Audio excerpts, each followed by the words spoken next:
vamos a ver cómo es que llegamos a este problema de obesidad tan tremendo que tenemos no solo en México, que ya es pues generalizado, de 10 mexicanos, 7 tienen sobrepeso y obesidad, sino en todo el mundo. A raíz de eso, pues se ha acuñado el término de diabesidad, que significa pues que es la asociación entre diabetes y obesidad, que bueno, va junto con pegada. Entonces, mire, vamos a empezar a revisar cómo fue que llegamos a esto, porque no estábamos así. Hace 50 años, pues no teníamos ese problema. Si ustedes ven las películas del cine de oro o de los años 70, pues la gente era muy delgadita. O sea, quiere decir que este problema es relativamente reciente. Entonces, ¿qué fue lo que pasó? Que llegamos a esto y bueno, pues de ahí viene toda esta plática del ambiente obesogénico. Se define como tal al ambiente obesogénico a todo este, valga la redundancia, ambiente construido en base a aquellas circunstancias que rodean la alimentación y que repercuten en patrones que conducen a la acumulación de grasa corporal. Hay que entenderlo como toda esta relación que guarda la comida y la alimentación con diferentes patrones de conducta que tienden a la obesidad, que tienden a guardar o acumular tejido adiposo. Esa sería la definición. Y nada más para empezar, como para que nos demos una idea de lo que significa todo esto, fíjense, el costo anual en México, este es un dato de 2018, 19, el costo de obesidad en México, hablando en salud, es de 200 millones de pesos, gastando el dinero en atender a pacientes con complicaciones de obesidad que muchas veces no van a recuperarse, que son pacientes crónicos y que muchos de ellos van a fallecer. O sea, se está gastando el dinero en atender complicaciones, no en resolver patologías. Y esto tiene que ver también con que, bueno, pues el riesgo de mortalidad también es elevado. No es solo la morbilidad, que recuerden que el concepto de morbilidad pues tiene que ver con la cantidad de enfermedades que tiene una persona o cuántas enfermedades tiene una persona, pero no solo es su morbilidad, sino también su mortalidad, porque a mayor sobrepeso, a mayor obesidad, el riesgo de mortalidad es mayor. Entonces tenemos que las personas obesas tienen un 50 a 100% más probabilidades de morir por diversas causas relacionadas con el índice de masa corporal. Y es que miren, si no lo mata la diabetes, bueno, las complicaciones de la diabetes, lo mata la hipertensión, lo mata un infarto, lo mata una embolia, lo mata el Alzheimer, lo mata el cáncer, lo mata problemas circulatorios periféricos, o sea, todo lo que tiene que ver con obesidad y el síndrome metabólico, que son muchísimas enfermedades, pues alguna de esas o varias juntas va a terminar matando a la persona. Por eso es que su índice de mortalidad pues se incrementa bastante. Y pues empezamos a ver escenas como estas, ¿no? Bueno, pues es chistoso, pero es cierto. Y aquí tiene que ver también un concepto que se llama transición nutricional, y no solo nutricional, como vamos a ver más adelante, sino también la transición demográfica y la transición epidemiológica. Estas tres van de la mano. Pero vamos a empezar con la transición nutricional. El término transición nutricional describe básicamente el paso de lo que era una alimentación vegetariana monótona, en el sentido de que se comía básicamente siempre lo mismo con muy pocas variedades. El término de que es una alimentación pues basada básicamente en cereales, en legumbres, mucha verdura, en papas, y para esto simplemente hagamos un recordatorio de qué comían nuestros abuelos. Antes todavía se utilizaba mucho el tener una huerta en casa, que es un concepto que se usa mucha gente está empezando a cultivar nuevamente sus parcelas, a cultivar en casa. Ahorita se está hablando mucho de todo lo que es orgánico, pero nosotros, pues eso ya lo tenían nuestros abuelos, eso lo venían haciendo nuestros abuelos, sus papás, toda la familia lo venía haciendo y ahorita se está retomando bajo el concepto de orgánico. Y eso, bueno, pues es algo que no es nuevo, simplemente que lo dejamos de hacer y la consecuencia fue fuerte, pero ahorita se está retomando. ¿Y qué comían nuestros padres y nuestros abuelos? Frijol, tortilla, chile, papas, algunas veces carne que era a base de pollo, de los mismos pollitos que ellos criaban, huevo, de los mismos huevitos de los pollitos que ellos criaban. Entonces, pues todo era prácticamente orgánico. Esa alimentación era la base y lo que decía que local, prácticamente vegetariana y un poco monótona en el sentido de que a lo mejor no era muy variada.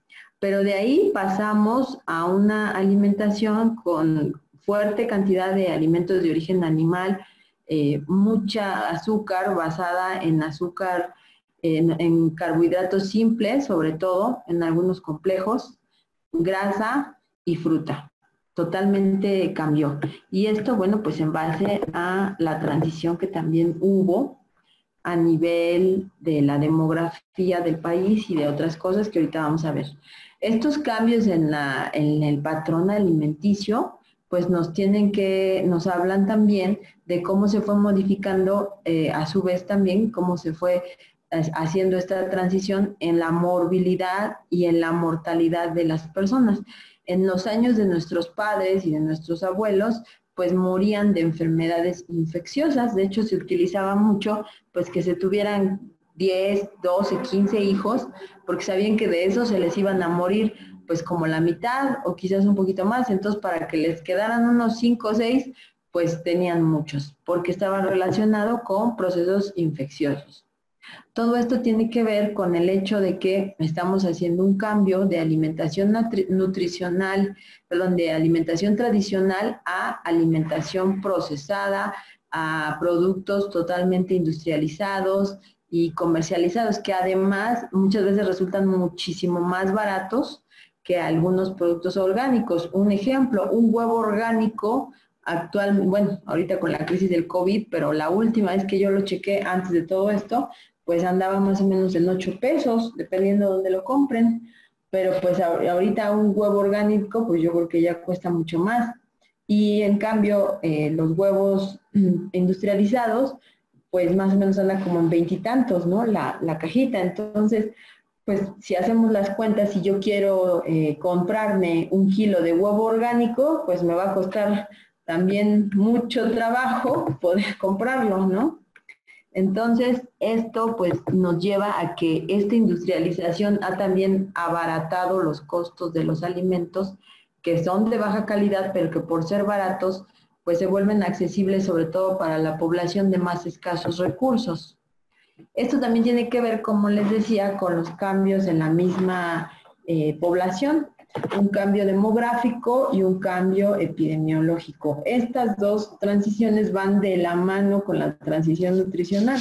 Entonces tenemos que entender que todos estos cambios pues son a raíz de estas 3 transiciones, ¿no? Un cambio en la demografía, en cómo está distribuida nuestra población, un cambio en las enfermedades y en las causas de muerte de nuestra población y totalmente esto impactando en la manera de alimentarnos. Y por supuesto en los estilos de vida, en el ejercicio, en las actividades, en el trabajo, etcétera. Y aquí vamos a ver lo que es transición demográfica y explicar un poquito las fases que tiene la transición demográfica. El proceso de evolución de una población, como ya mencionábamos, se explica por fases, hablando de transición demográfica. En una fase temprana, pues tenemos que hay una natalidad muy alta, con una mortalidad general, pues también alta, que era lo que comentábamos hace ratito, las familias en el tiempo de nuestros abuelos y a lo mejor pues todavía con nuestros papás, y estoy hablando de los que no somos millennials, yo ya no sé ni de qué generación soy, pero bueno, vamos a decir lo que poquito antes de los millennials, esa generación que nosotros tuvimos, pues era una generación en la que, como les comenté, se tenían muchísimos hijos, porque también sabían que se iban a morir muchos de esos niños. Entonces, era una alta natalidad con también una alta mortalidad. La esperanza de vida, pues ya la persona que llegaba a los 40, 50 años, pues ya era una persona vieja, porque pues sabían que se iba a morir pronto, porque había mucha vulnerabilidad con respecto a las enfermedades, pocos servicios de salud, por lo tanto la expectativa de vida era baja y estábamos al riesgo sobre todo de las patologías infectocontagiosas, que bueno, ahorita estamos dando un regreso a esa etapa con esta enfermedad, con este proceso de COVID, pero en aquel entonces pues eran muchísimas de las enfermedades infecciosas que hoy ya tenemos controladas, sobre todo de tipo bacteriana, las que mataban o mermaban a la población. Una vez que ha pasado una población esta fase temprana, entra a la fase tardía, en la cual pues las tasas caen, tanto la tasa de natalidad como la tasa de mortalidad. Y entonces empezamos a ver pues que son países, son poblaciones que tienen un número alto de nacimientos, y también tienen algunas muertes precoces, pero ya la expectativa de vida va cambiando y ya no muere la gente tan tempranamente. Y después, en la fase tardía, en la fase más avanzada de esta fase tardía, vemos también que pues va pasando lo que ocurrió en Europa, principalmente lo vimos en Italia, ahora con el COVID, una población con un número muy, muy, muy bajo de nacimientos. Pues prácticamente no hay niños por allá, no hay nacimientos. Las parejas pues no quieren ya tener hijos, incluso pues también el número de matrimonios está a la baja y obviamente pues no hay bebés, no hay nacimientos y la gente vive mucho más años, pero la gente que se muere pues es gente pues ya de edad mayor, por arriba de los 75, de los 80 años. Y esto pues es clásicamente el ejemplo que vimos ahorita con Italia, una población grande en edad y ellos fueron pues los más vulnerables, los más afectados y los que más se murieron, con una tasa de natalidad pues bastante baja. Esto es típico de poblaciones desarrolladas de primer mundo, esta transición demográfica o esta perspectiva demográfica. Nuestro país, por supuesto, está como que a la mitad. México está como que a la mitad de esa transición. No es un país que siga teniendo altas tasas de natalidad. Tampoco es un país en el que la gente muera joven. Nuestra esperanza de vida está en 78 años más o menos para las mujeres y 75 para los hombres. Recuerden que siempre vivimos más las mujeres que los hombres. Obviamente vivimos más enfermas, pero vivimos. Y ellos mueren un poquito más antes. Esa es nuestra esperanza de vida, pero somos una población que ya no tiene tantos nacimientos, tampoco tiene esas muertes muertes más prematuras, hemos incrementado nuestra esperanza de vida, pero tampoco nuestra población es como la italiana, que predominen los adultos mayores. Nuestra población es predominantemente joven. No estamos hablando de niños, pero estamos hablando de jóvenes. Y eso nos pone como que a la mitad. Claro, estamos avanzando, y lo decíamos en alguna otra plática, que estamos avanzando hacia la población, hacia tener una mayor población adulta mayor. Por eso es que ahorita, pues, los servicios y la expectativa de la epidemiología, pues, nos dicen que tenemos que prepararnos para atender pacientes, pues, adultos mayores. Y ahorita, bueno, pues esa es la demanda, ¿no? La geriatría, la gerontología, rehabilitación, que es nuestra área, etcétera. Y hablando de transición epidemiológica, aquí, bueno, pues igual va de la mano la transición epidemiológica con la transición demográfica. Y entonces vemos que, bueno, en la fase temprana de la transición epidemiológica, como les decíamos, las poblaciones vulnerables pues son los niños, los jóvenes. Estos son los que principalmente se enferman de cuestiones infecciosas y se mueren. Lo que veíamos en nuestro país en los años 1900, 1910, todavía hasta los 1940, que la polio y algunas otras enfermedades, el cólera, etcétera, pues acababan con zonas, devastaban zonas sobre todo donde morían niños. Ya en la fase tardía, pues estamos hablando que ya hay un mayor número de personas de edades más avanzadas que ya superaron esas enfermedades infecciosas, que ya les dio todo lo que les tenía que dar de niños, todas las propias de la infancia. Estos chicos que ahora ya son personas adultas, pues empiezan a padecer enfermedades crónico-degenerativas. Y entonces esta población se convierte en una población adulta, pero que padece enfermedades crónico-degenerativas. Infecciosas, pero ahorita tenemos lo que nos está pasando. Estamos teniendo una población de edad mediana, no llega a ser una población adulta mayor como en Italia, pero sí tenemos una población adulta enferma, muy, muy enferma de procesos crónico-degenerativos. De hecho, pues lo que está pasando con el COVID no es más que un reflejo de nuestra deficiencia, tanto individual como colectiva. Individual por la falta de atención que hemos dado a nuestra salud y que, bueno, pues tenemos, como ya les decía, de 10, 7 personas con sobrepeso y obesidad. Y deficiente en el sentido colectivo porque el sistema de salud pues ha sido ineficiente en prevenir estas patologías, en evitar que llegáramos a esos grados de obesidad, de diabetes, de hipertensión.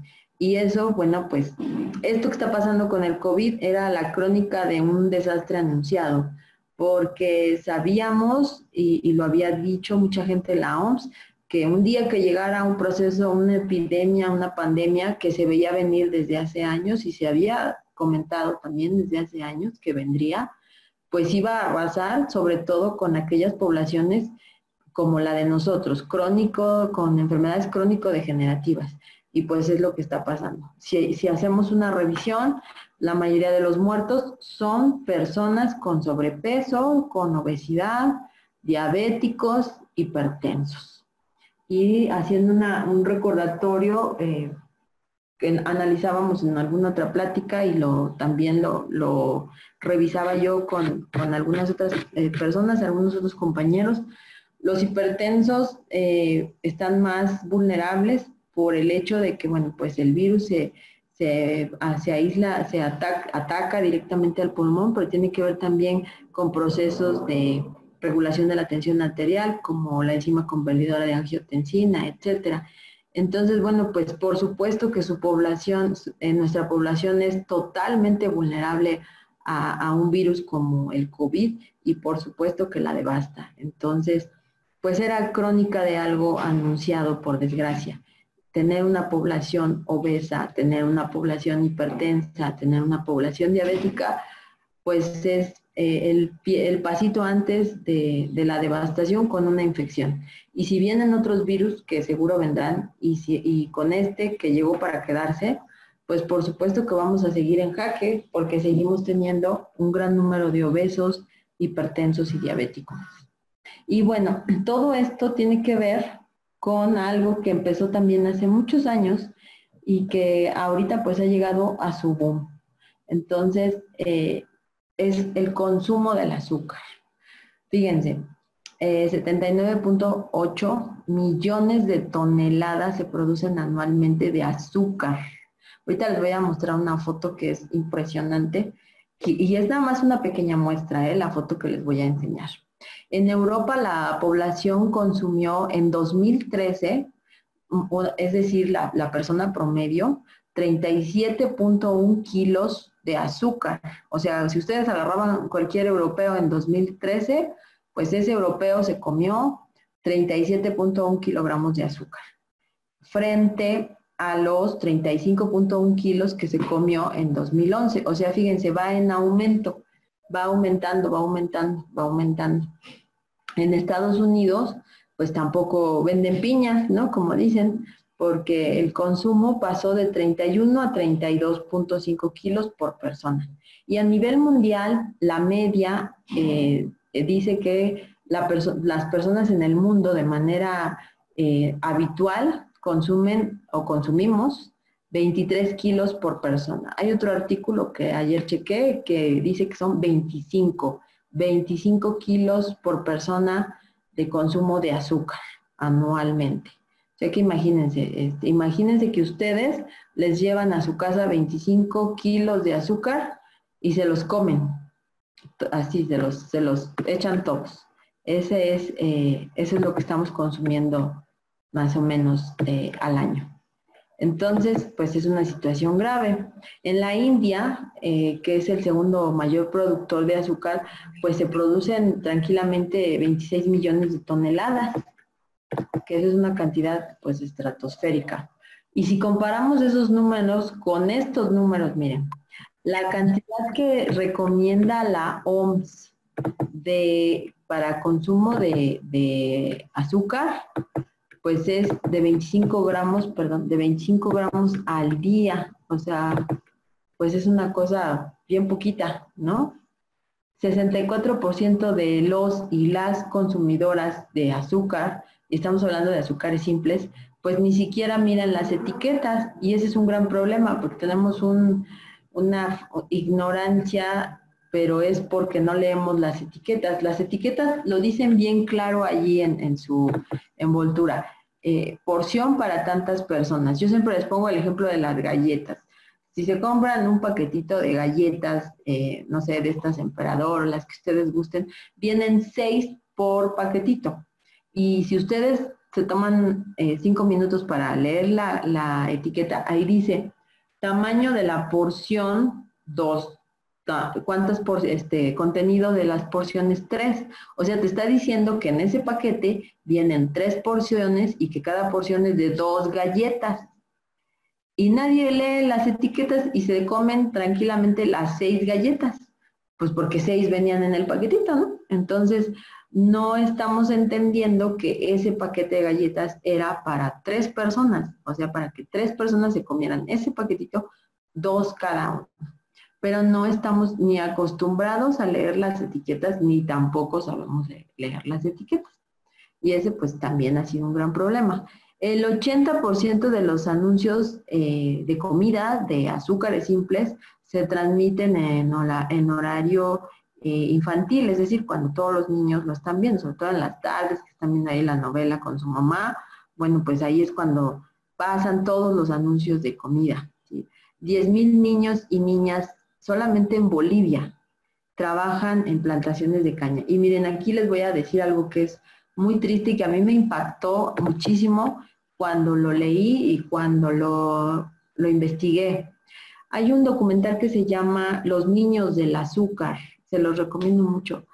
La esclavitud infantil existe y existe básicamente por el consumo del azúcar. Las grandes plantaciones en Nueva Guinea, en Bolivia, en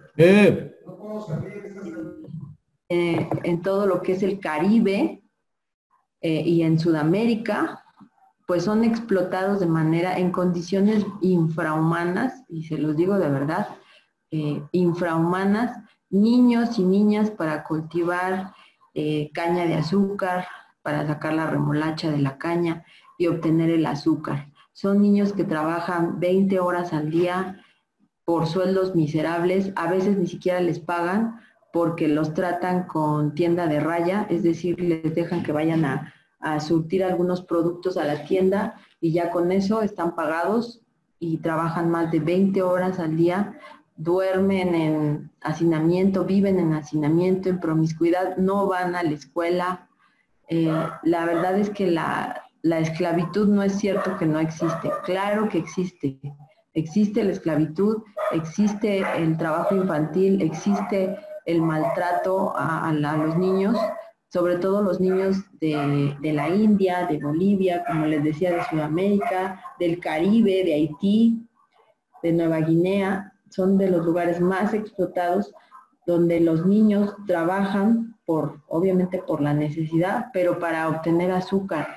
Y esta azúcar la manejan los grandes imperios del azúcar, que son imperios multimillonarios. Los principales: Coca-Cola, Ferrero Rocher, Kinder, todos estos emporios del azúcar son los que tienen en explotación a estos niños.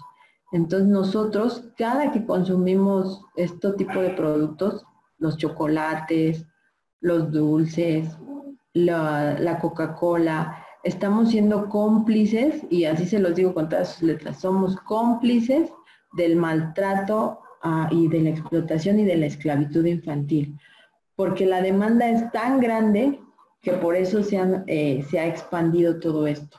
Son millones y millones y millones, ni siquiera de dólares, de euros, al año y al mes, lo que están moviendo estos grandes emporios a costa de la vida y de la esclavitud de estos niños. Chequen ese documental, son los niños del azúcar, y bueno, pues es triste. Actualmente, además, acaba de salir una noticia hace poco donde se comentó que se están devastando en Brasil y en otros lugares del mundo grandes territorios de selvas, de estepas, para ir a sembrar caña, porque ya no les alcanza. Como ha aumentado la demanda todavía más de lo que ya existía, pues ahorita necesitan sembrar más y no les importa ni a Coca-Cola, ni a Ferrero, ni a ninguna de estas empresas les importa pues tumbar los ecosistemas que tengan que tumbar para poder seguir sembrando caña, y obviamente con el trabajo barato y explotado de estos niños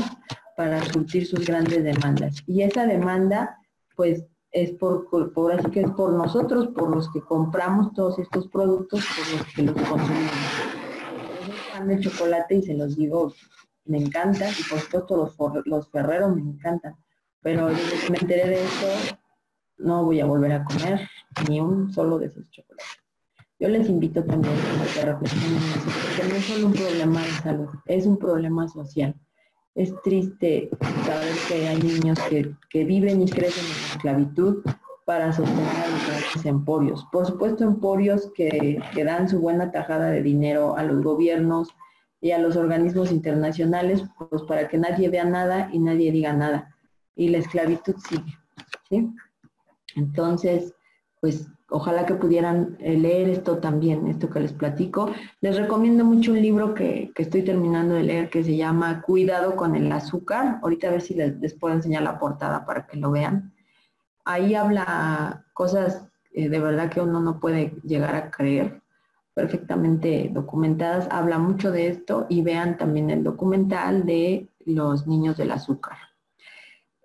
Acá tenemos también, bueno, que 250 hectáreas, lo que les había dicho, y esta cifra ya se quedó totalmente corta, actualmente con la devastación que están haciendo, y les estoy hablando de un mes hacia atrás, no crean que estamos hablando de un mes hacia atrás, que devastaron una zona tremenda en Brasil para empezar a sembrar azúcar, para empezar a sembrar caña. Y bueno, esto también pues nos lleva a la reflexión de lo que les decía, ¿no? De nuestra responsabilidad social. El 55% de la población en España también pues padece igual que nosotros, y esto es un problema mundial, pero también España, y por eso lo mencionamos aquí, es uno de los primeros consumidores de azúcar. O sea, estamos como que muy parecidos a nuestros primos los españoles. Y bueno, pues por supuesto que hay que poner regulación, pero pues desgraciadamente la regulación pues está comprada por los millones y millones de estos emporios. Y miren, esta es la foto que les platico. Ven, o sea, vean el tamaño de las personas, vean el tamaño del cerro, porque es un cerro de azúcar. Todos estos costales son costales de azúcar. Esto es en la India. Vean, hasta se ven chiquitas las personas. Estos costales de azúcar se van a repartir en todo el mundo. Por eso genera los millones y millones de euros que genera. Y estos costales, toda esta cantidad enorme de azúcar, vean, está enorme, es un cerro, pues fue sembrada a costa también de la esclavitud de niños en la India. Entonces, bueno, pues para muestra un botón, miren. Y esto pues nos preguntamos, y todavía nos preguntamos, y estamos como que buscando el hilo negro y decimos, pero ¿por qué tenemos más diabéticos que antes? ¿Y por qué pasamos de 153 a 447 millones, pero pues ¿cómo no? O sea, es una pregunta tonta, ¿cómo no? O sea, si consumimos esta cantidad de azúcar en el mundo, pues ¿cómo no vamos a estar llenos de diabéticos, ¿no? Entonces, pues es una pregunta que suena ilógica de repente. Y esto tiene que ver también con cómo hemos cambiado lo que decíamos hace ratito en los conceptos de transición demográfica y de transición epidemiológica y de transición nutricional sobre todo. Miren, esto es también importante, fíjense. En 1916, que ya andaba por ahí la Coca-Cola, pues era de 192 mililitros y tenía 76 calorías. O sea, pues era algo bastante decente, ¿no? Aquí incluso se ve hasta chiquita, ¿no? La botellita. En 1950 pues ya había subido a 473 mililitros con un contenido de 194 calorías. Miren, estas cajitas eran las cajitas de las palomitas que vendían para ir al cine. Eran 3 tacitas de palomitas, 3 nada más. Y eran 174 calorías, ¿no? O sea, yo creo que si hoy día le damos a un niño o a algún adolescente que va al cine, le decimos que se va a comer esto de palomitas y va a ser su refresco, pues nos la avientan en la cara, ¿no? Nos dicen, pues, ¿de qué estamos jugando, no? Y ahora, bueno, pues vean los supercombos, ¿no? Y de hecho, ¿qué es lo que pasa cuando llegamos al cine? Pues es toda una inducción con todos los sentidos a través de la mercadotecnia para la compra compulsiva, que está desarrollado el cine desde sus colores, sus olores, para comer.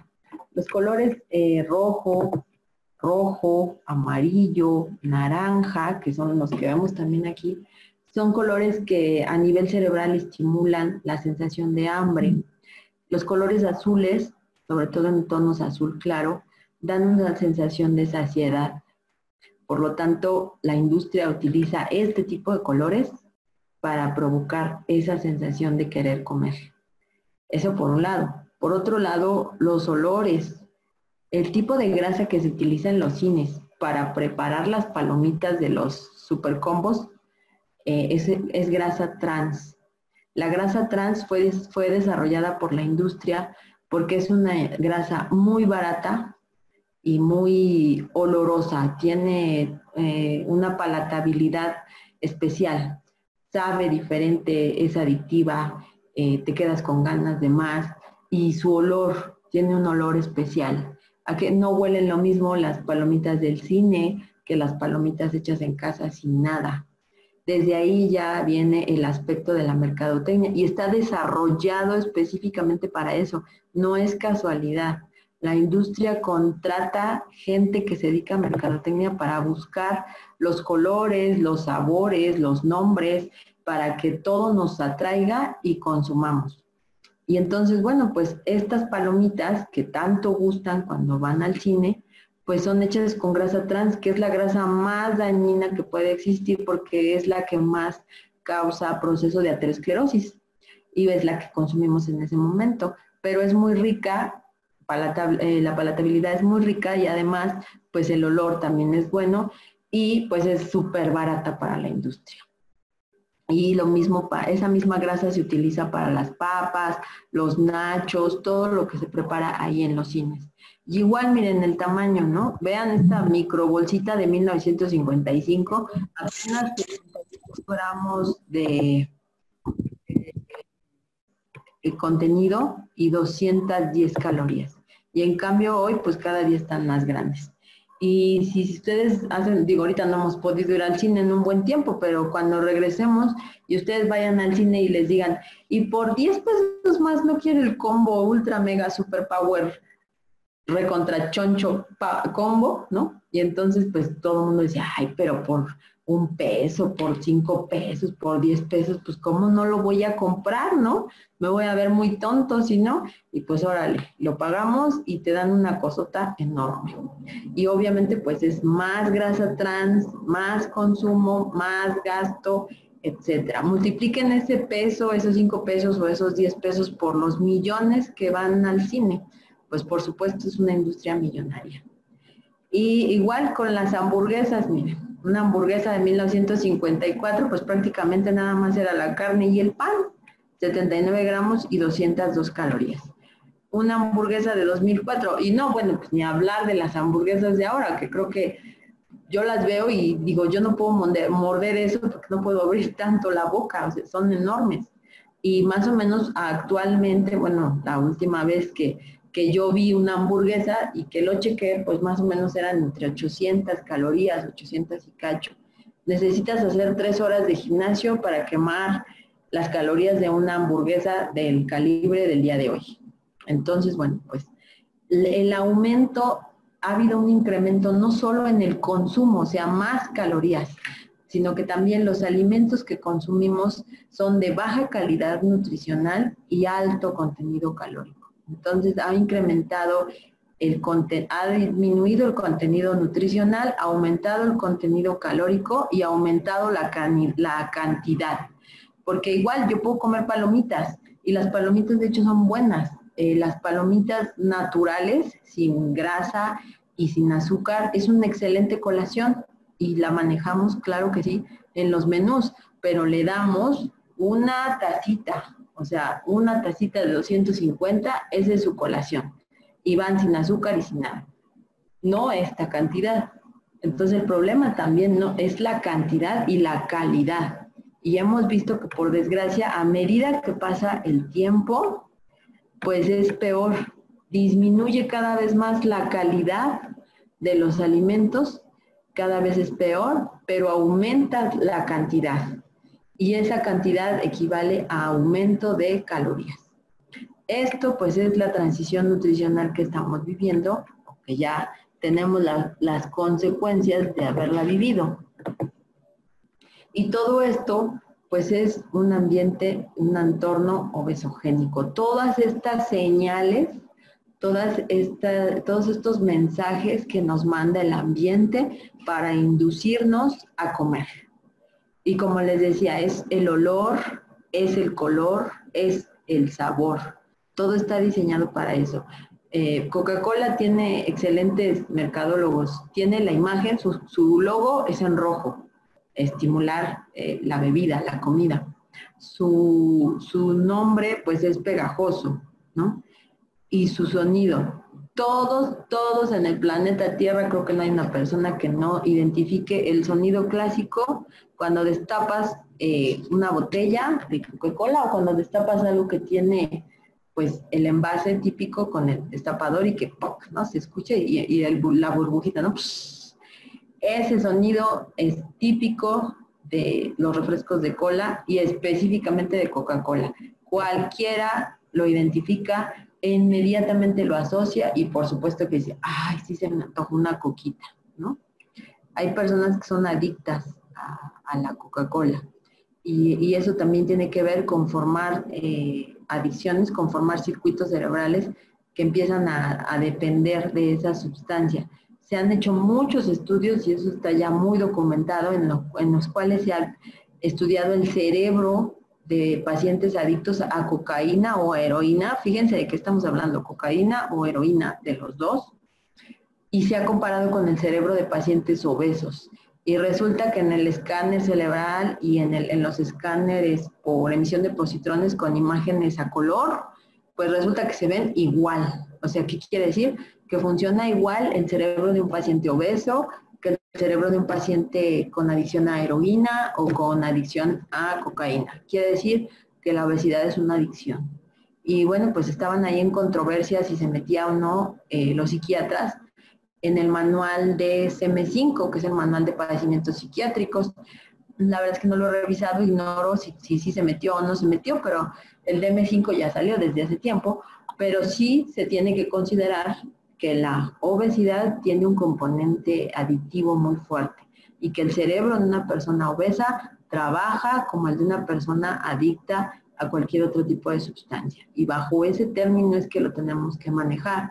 Por eso siempre decimos, y en nuestra experiencia que les compartía yo en la clase pasada, tenemos más de 10 años manejando pacientes obesos, tenemos más de 10 años trabajando en grupo y de manera individual con pacientes obesos y les puedo compartir que si no se da apoyo psicológico e incluso psiquiátrico al paciente en tratamiento de control de peso, no va a funcionar.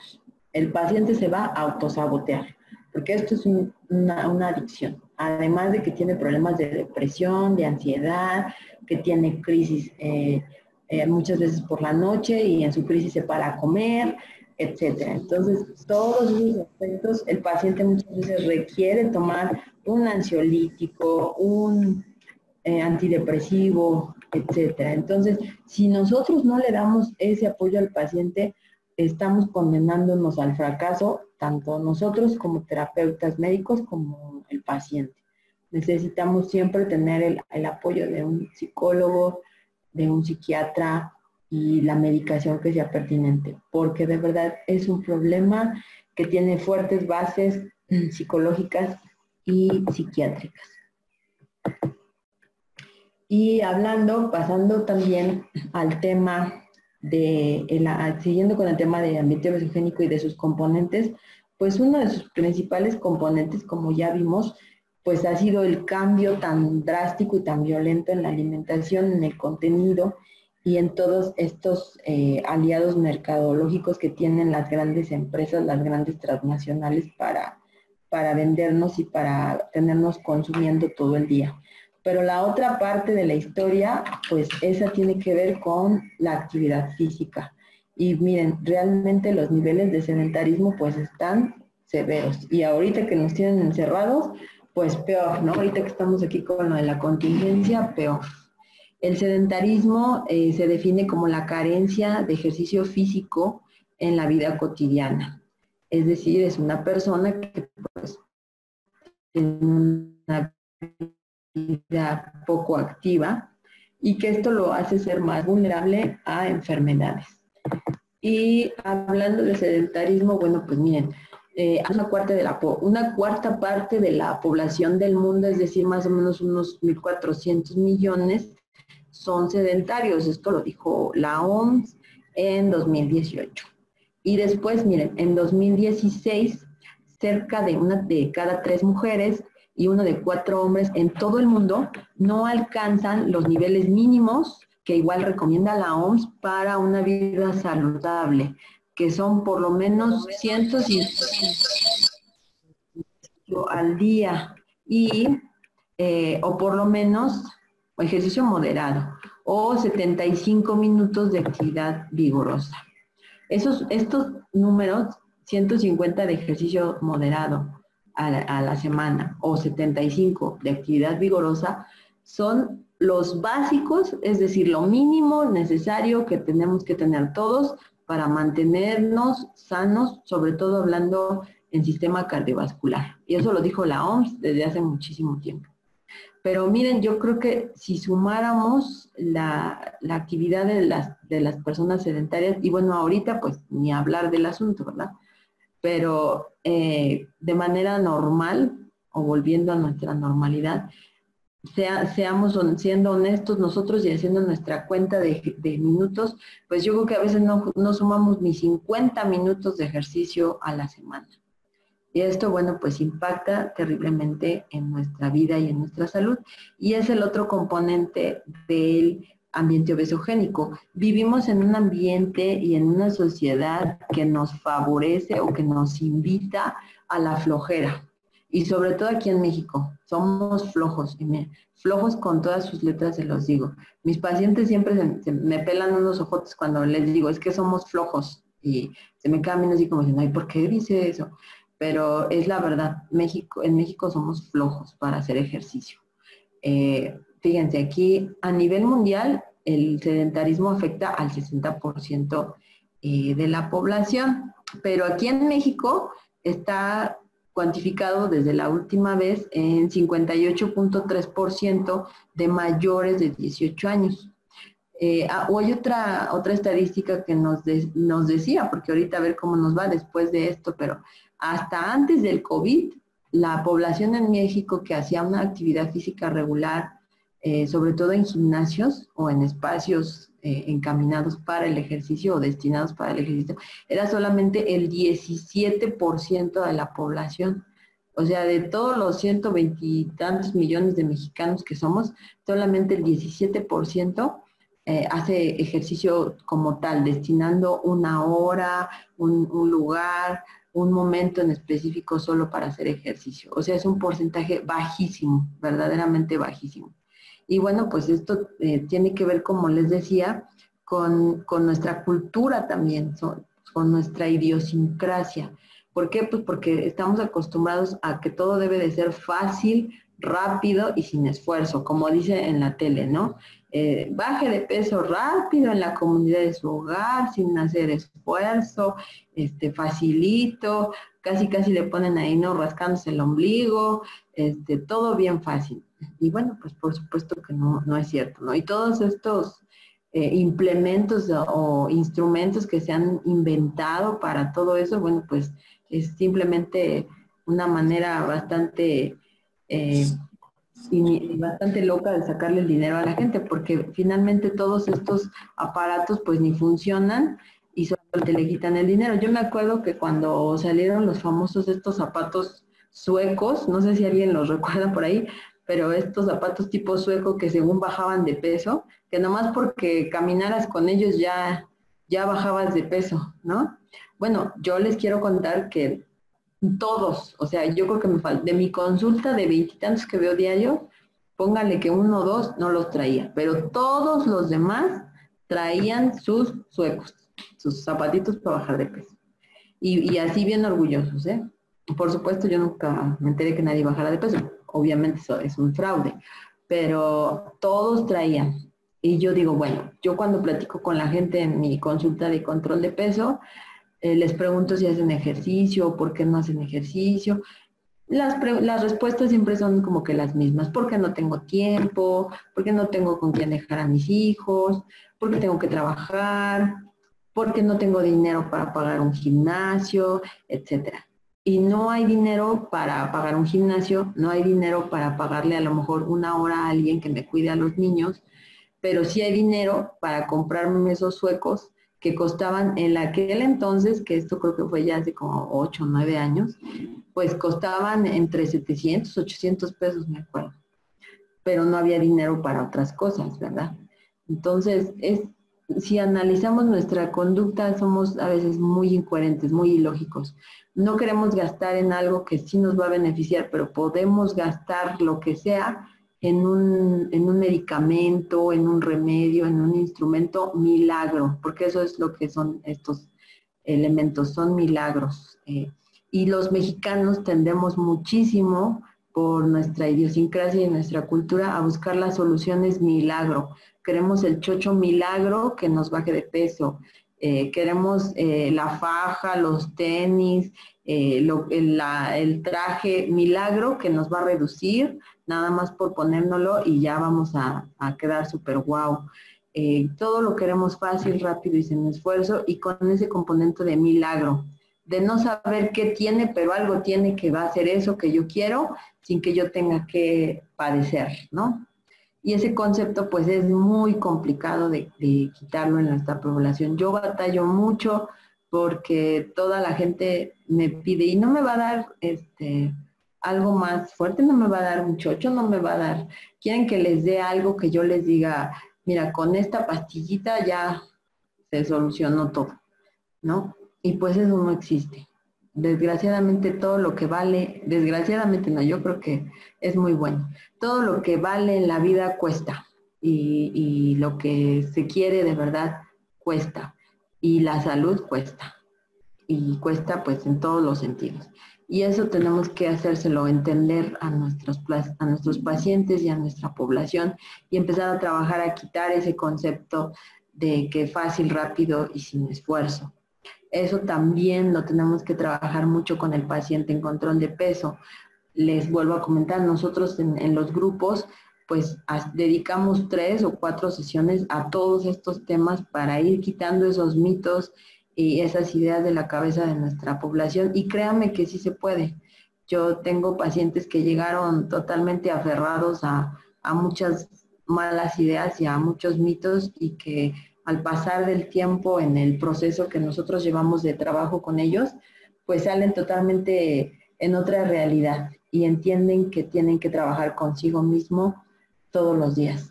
Y bueno, pues eso para nosotros es la principal ganancia, cambiarles el chip, y creo que es el problema más grande para la humanidad en todos sus sentidos. Y en el control de peso esto se ve, pero súper evidente. Los niveles globales de actividad física, como dice, pues no han mejorado, fíjense, no han incrementado desde 2001. O sea, estamos hablando de hace 19 años. Desde hace 19 años no se ha incrementado el nivel de actividad física según la OMS. Y esto pues es muy grave. Imagínense, ya vamos para los 20 años en la concha. Ahora sí que literal, en la concha. Y bueno, pues eso tiene que ver mucho con la salud que estamos teniendo al día de hoy. Y cuando llega un virus por ahí y nos pone a prueba, porque finalmente esto que está pasando es una prueba de vida, es una prueba de salud, es una prueba de espiritualidad, es una prueba económica, es una prueba en todos los sentidos. Pero teniendo tan vulnerada nuestra salud, nuestra economía, nuestra concepción de la vida, pues por supuesto que nos hace pedazos como está pasando. Y pues era lógico que esto iba a pasar. Las tasas de sedentarismo más graves, más altas, se registraron en 2016. No sé por qué en ese año, pero así se registraron. Y esto se vuelve pues una cuestión de equilibrio, como todo en la vida es un equilibrio. Cuando nos gana más una cosa que la otra, pues se pierde. Aquí a nosotros, sobre todo en la población mexicana, nos está ganando la ignorancia, nos está ganando el sedentarismo, nos está ganando todos estos conceptos del ambiente obesogénico que nos están llevando a comer, nos está ganando. Y bueno, pues de hecho lleva muy ganada la batalla. Yo creo que si esto fuera fútbol, ya iríamos como 20-0.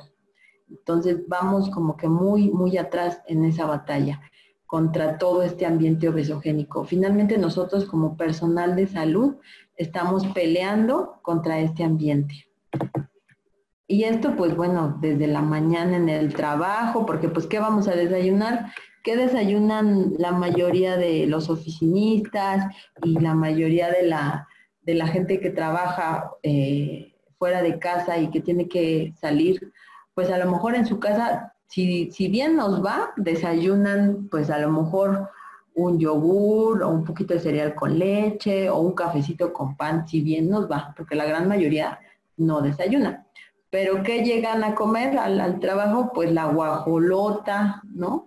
La famosísima guajolota, el atole, las gorditas, los chilaquiles, y bueno, pues ya desde ahí empezó mal el asunto. Yo algunas veces cuando voy a trabajar me voy en metro y me bajo ahí en el metro Ermita, y resulta que siempre que salgo hay así como que una bola de gente, y yo nunca entendí por qué había tanta gente, hasta que un día, porque siempre paso corriendo, ¿verdad?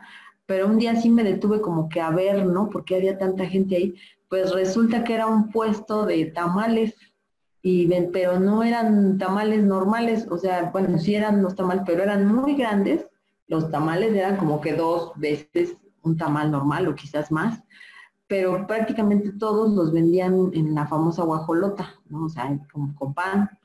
Y había algunos que hasta los freían. Yo no sabía eso, que se freían, ¿no? Entonces, pues le decían, pues puede ir frita o no la guajolota, ¿no? Y luego un vaso, pero no un vasito así chiquito, un vasote de atole, ¿no?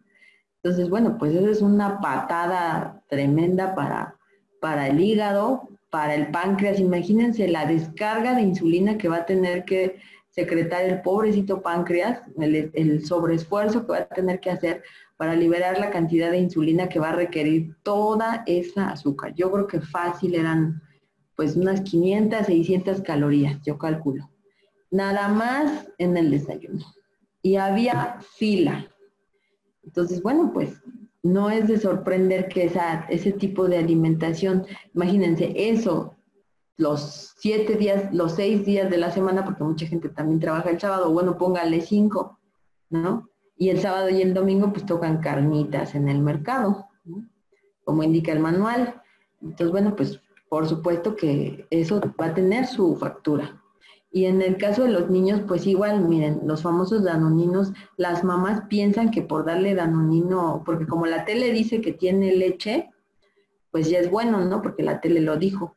Entonces, pues ellas bien sanas le compran su pack de 6 al niño y ahí lo dejan viendo la televisión y con los danoninos en el refri. Y entonces el niño pues se da vuelo solito, agarre y agarre danoninos y las mamás piensan que está bien nutrido porque está tomando calcio y proteínas de la leche. Pero también estamos hablando pues de cuántas calorías. Miren, cada uno de estos cuadritos tiene 70 calorías, 70 kilocalorías. Si se come en una tarde tranquilamente viendo la televisión, se come los 6, pues ya se echó 420 calorías el niño en una tardecita tranquilamente. Y si analizamos realmente el contenido de calcio o el contenido de proteínas que puede tener esto, pues es muy bajo. Realmente pues es un engaño, es simplemente azúcar lo que está consumiendo este niño. Y por eso tenemos los niveles espantosos de obesidad infantil y de niños diabéticos e hipertensos. Les comparto, cuando yo hice la maestría, tuve la oportunidad de acudir al Hospital Federico Gómez, un excelente hospital. Pues ya no caben, ya no tienen dónde poner a tanto niño diabético e hipertenso. Y eso pues es consecuencia de la malnutrición que llevamos. Hace muchos años, bueno, no muchos, yo creo que sí, igual tendrá como 8 o 9 años, a lo mejor alguno de ustedes vio una noticia que fue pues muy sonada. Un niño en la estación del metro Portales, no me acuerdo, igual fue de la línea azul, el niño tenía 9 años, si no mal recuerdo, y pesaba 120 kilos. El niño cayó fulminado de un infarto masivo que sufrió y cayó muerto allí en el metro. Y bueno, pues se habló mucho de la responsabilidad de los padres, incluso se hablaba de fincar un proceso legal contra ellos por negligencia, por maltrato infantil, porque finalmente el no atender la salud de un niño es maltrato y permitir que un niño llegue a pesar 120 kilos, pues por supuesto que habla de negligencia, pero bueno, ese ya fue un tema secundario. Yo la verdad ya no supe si sí se lo fincaron o no, pero creo que pues ya es lo de menos porque el niño pues ya estaba muerto, entonces pues ya no ganábamos nada con meter a los papás a la cárcel, ¿no? Finalmente ya había fallecido. Pero eso nos habla de la gran responsabilidad que tienen los padres. Pero si los padres no saben ni qué, pues estamos mal, ¿no? Y esto nos lleva a recordar un poquito cómo es la alimentación adecuada. La alimentación adecuada pues tiene leyes y las leyes de la alimentación nos dicen pues que tiene que ser una alimentación completa, es decir, que debe de tener todos los nutrientes necesarios. No puede tener solamente uno o dos, debe de tener todos. Debe de ser equilibrada, es decir, la proporción entre nutrientes debe de ser adecuada. La regla o la estándar es que sean 50% de carbohidratos, 20% de proteínas y un 30% de lípidos en una alimentación estándar. Debe de ser suficiente, es decir, en cantidad suficiente, no en exceso ni tampoco menos de lo que se requiere, es decir, suficiente. Debe de ser adecuada, es decir, tiene que ir acorde a la necesidad, de acuerdo a la edad, a la antropometría, al sexo, a la etapa de la vida que está viviendo la persona, al estado fisiológico. No le podemos dar lo mismo a una embarazada, que a una paciente menopáusica, que a un niño, que a un adulto mayor, que a una persona que hace 3 o 2 horas de ejercicio diario, etcétera. Entonces, todo eso tiene que ser adecuar la alimentación y variada. Por último, debe de ser variada e inocua. Variada es decir, pues que no vamos a comer todos los días pechuga con verduras, ¿no? Que mucha gente agarra mucho esa moda, ¿no? De comer pechuga asada con verduras y ya no comen nada más que eso. La alimentación tiene que ser variada, no podemos enfrascarnos en algo así. Y pues debe de ser inocua, es decir, que sea libre de agentes patógenos y de toxinas. Estas son las leyes de la alimentación y así tendría que ser la alimentación. Por supuesto, pues estas leyes no se cumplen, ¿verdad? Y en ese sentido de querer cumplir o de querer generalizar las leyes de la alimentación, se hicieron propuestas.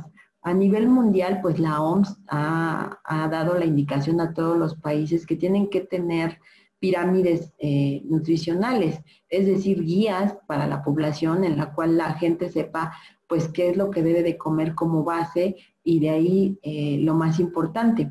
Pero resulta, bueno, pues que en enero, específicamente el 23 de enero de 2006, como respuesta a esta indicación de la OMS, México presentó el plato del buen comer, que propiamente no es una pirámide, sino una guía gráfica de alimentación. Y esta quedó registrada en la NOM que está aquí con este número, que ya la ven ustedes, y que fue publicada en el Diario Oficial de la Federación. A partir de ahí, pues se toma como guía o como referencia y como indicación, basada también en lo que dijo la OMS, al plato del buen comer para darnos una guía de cómo tiene que ser la alimentación. Y el plato pues se divide en secciones de colores igual, y en verde tenemos a las frutas y verduras, en amarillo a los cereales y tubérculos, y en rojo a las leguminosas y a los alimentos de origen animal. Y aquí tenemos al plato, miren, aquí están las verdes, que son frutas y verduras. Aquí están en rojo las leguminosas, que son pues los frijoles, los garbanzos, las habas, las alubias, las lentejas, etcétera. Y todo lo que son productos animal, huevo, leche, carne, pescado, quesos, etcétera. Y aquí pues están todos los cereales. Ojo, miren, fíjense, este es un punto que a todo mundo se le va. La papa es un cereal, porque todo el mundo cree que la papa es una verdura y la pone acá, y no, la papa es un cereal. Por lo tanto, pues se debe de consumir con restricción porque es un cereal. Entonces, este es el plato del buen comer y este es el que nos da pues una guía para poder tener una alimentación saludable.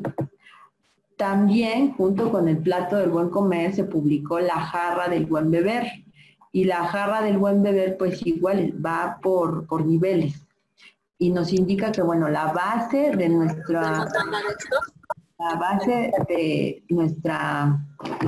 nuestros líquidos, de lo que consumimos de líquido, pues debe de ser agua simple, natural, así, sin nada. Este debe de ser la base. Y de esto debemos de tomar, recomiendan 6 a 8 vasos al día. Luego viene la leche, que también está recomendada, pero en un segundo nivel, y se recomienda descremada o semidescremada, y también se incluyen aquí las bebidas de soya, y de ese se recomienda tomar 2 vasos. En tercer nivel está el café y el té, del cual se recomiendan 4 tazas. Aquí yo les recomendaría el té verde. El té verde es un poderoso antioxidante, anticancerígeno, y pues es una maravilla. Del té verde se recomienda tomar entre 6 y 8 tazas al día. Si no es té verde, pues pueden tomar de otro té, pero serían 4 tazas. En el nivel 4 están las bebidas no calóricas con edulcorantes, o sea, aquellas bebidas que son dulces, pero son dulces por edulcorantes como stevia o esplenda, que aquí pudieran entrar, por ejemplo, las Bonafont de sabores, etcétera. De ese se recomienda solo un vaso al día. De los jugos, miren, contrario a lo que muchas veces se piensa, pues los jugos están hasta un nivel 5 y se recomienda solo medio vaso al día. Y de estos, pues bueno, aquí se recomienda que jugos, leche entera o bebidas alcohólicas o deportivas, que entran en la misma categoría todos, pues solamente tengan medio vaso al día. Y ya al último, en el último nivel de la jarra, pues está los refrescos y las aguas de sabor, que ya es un nivel 6 y no se recomienda su consumo. Entonces, esta es la jarra no es tan famosa como el plato, pero también está ahí, y también les recomiendo que la tengan ahí con sus pacientes. Y bueno, pues volvemos a lo básico. La base pues es el agua, y el agua simple. No nos vamos a oxidar por tomar agua simple, agua sin ningún tipo de edulcorante. A raíz de la presentación del plato del buen comer, el Instituto Nacional de Ciencias Médicas y Nutrición Salvador Subirán, que es uno de los más importantes, no solo en México, sino a nivel Latinoamérica, hizo una crítica al plato del buen comer y hizo una propuesta. ¿Qué le criticaron al plato del buen comer? Pues le criticaron por un lado que no pone la cantidad, no desglosa o no es específico en la cantidad que se debe de consumir de cada cosa, de cada grupo de alimentos, porque no menciona el agua tampoco y porque no divide el plato de acuerdo a las porciones que se deben de dar. Entonces, en base a eso, el Instituto Salvador Subirán hizo una propuesta de plato y esta es la propuesta del plato del Instituto Salvador Subirán, donde si se fijan, pues lo divide en tercios y pues la mayor parte está en las verduras, un tercio pequeñito en productos de alimento de origen animal y otro pedacito en cereales y tortillas, ¿sí? Cereales divididos en tortillas, en pan, en lo que ustedes quieran. No los dos juntos, sino puede ser pan o puede ser tortilla. También menciona que debe de ser agua acompañado de agua simple, ¿sí? Y que se puede dar algunos accesorios, como puede ser fruta, pero solo una fruta, y si va a ser leche, solo un medio vaso de leche. Y aquí está más desglosado, miren, verduras sin almidón, se sugiere tomate, zanahoria, alcachofa, espárragos, berenjena, brócolis, calabazas. En carbohidratos saludables, que son carbohidratos complejos, que son carbohidratos que tienen mucha más fibra. Ya hablábamos en alguna clase pasada por qué estos carbohidratos se llaman complejos o por qué tienen más fibra, porque conservan los tres componentes que forman un cereal. Entonces, estos son los que se sugieren porque aumenta el contenido de fibra, arroz, avena, tubérculos. Y en proteínas y grasas, pues aquí viene todo lo que son carnes, productos animal, etc. Entonces, esta es la propuesta del plato del Subirán. Hay mucha gente que dice que, bueno, es por supuesto mucho mejor la propuesta de Subirán que la propuesta del plato del buen comer. Finalmente, bueno, cada quien puede utilizar en su consulta o en su vida la propuesta que más le parezca, pero el chiste es que, bueno, tengamos la noción de cómo vamos a presentar o cómo vamos a llevar la alimentación y cómo va a ser nuestra repartición de estos grupos en nuestra alimentación de cada día. Y siempre se sugiere pues tener la imagen del plato del que ustedes escojan ahí en el refri, ¿no? Tanto para nosotros como para nuestros pacientes. Y esto, bueno, pues viene ya para terminar, a reforzar lo que comentábamos respecto al manejo de obesidad y sobrepeso en nuestra población. Se considera que estas son las herramientas angulares y básicas del tratamiento. La terapia psicosocial, esto que estamos haciendo, hablar del tema, hablar del ambiente obesogénico, hablar de cómo estamos consumiendo, etcétera. Por supuesto, las intervenciones dietéticas, hay que corregir la alimentación, exactamente, implementar programas de actividad física, pero programas adecuados. Al paciente obeso no se le manda a correr, ni a caminar nada más, ni nada más, pues bueno, ahí haga lo que pueda en su casa. No, el paciente obeso y el paciente con sobrepeso tienen un programa específico para hacer ejercicio. Eso es lo que tienen que hacer ellos. Y el automonitoreo.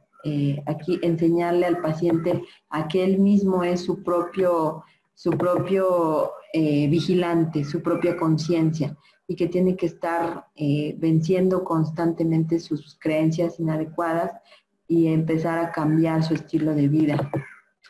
Aquí, bueno, pues esto rápidamente que lo manejan todos los psicólogos, pues implica pasar todo este cambio de chip, todo este cambio de mentalidad, implica pasar por todas estas etapas, que son las etapas del cambio, que se manejan mucho en psicología, y que bueno, pues son todas las fases en las que vamos transcurriendo cuando decidimos cambiar algo en nuestra vida, sea lo que sea, puede ser una conducta alimenticia, un mal hábito, etcétera, una adicción, etcétera.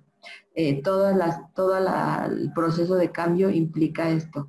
Y bueno, son fases, muchas veces nos detenemos, nos regresamos en alguna, etcétera, pero el cambio implica pasar por todo esto.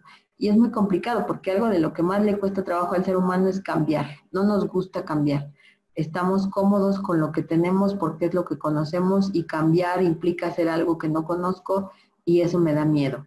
Entonces es difícil para los seres humanos cambiar, pero tenemos que hacerlo. Incluso ahorita, vean, esta situación de la pandemia nos ha obligado a cambiar y las muertes nos han obligado a cambiar. La vida en sí nos obliga a cambiar. Ya sea que estemos o no de acuerdo, nos obliga a cambiar. Y bueno, pues ya para terminar, estos son los 3 ejes de conducta que tendría que tener el paciente muy claro en su cabeza, en su conciencia, para poder enfrentar este problema y resolverlo con éxito. Autoconocimiento, sobre todo entender la enfermedad, autocontrol, el conocer la enfermedad le va a dar control sobre sus hábitos alimenticios, sus horarios, etcétera. Y eso pues le va a dar autoefectividad y por supuesto que va a redundar en tener una buena autoestima. Y pues les dejo esta frase que me gustó mucho y que siempre le digo a mis pacientes cuando damos esta plática, que es con la que en algunas, esta plática es una de las que bueno, obviamente en otro sentido, pero es la que le damos, la de ambiente obesogénico, a los pacientes cuando van ingresando al programa que tenemos desde hace 10 años para control de peso y obesidad, que gracias a Dios ha sido muy, muy exitoso y se los compartimos con mucho gusto. Y bueno, pues cuando uno hace propias las razones, pues ya no tenemos como que convencer a nadie, ¿no? Y no se trata realmente de convencer, se trata de entender. Y cuando entendemos, pues solitos cambiamos.